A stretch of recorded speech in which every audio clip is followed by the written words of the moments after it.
నమస్కారం NSTV news కి స్వాగతం. నా పేరు ఉషా. ముందుగా ముఖ్యాంశాలు.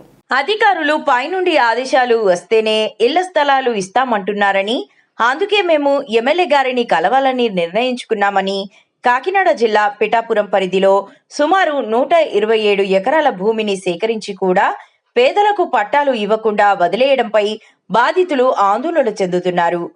గతంలో టిడ్కో ఇళ్ల విషయంలో కూడా పేదల జీవితాలను బ్యాంకుల వద్ద తాకట్టు పెట్టే పరిస్థితి వచ్చిందని, ఇలాంటివి పునరావృతం కాకుండా సేకరించిన భూమిని వెంటనే పంపిణీ చేయాలని కోరుతూ సిపిఐ నాయకులు సాకా రామకృష్ణ గారు జిల్లా ఎస్పీకి లేఖ రాశారు.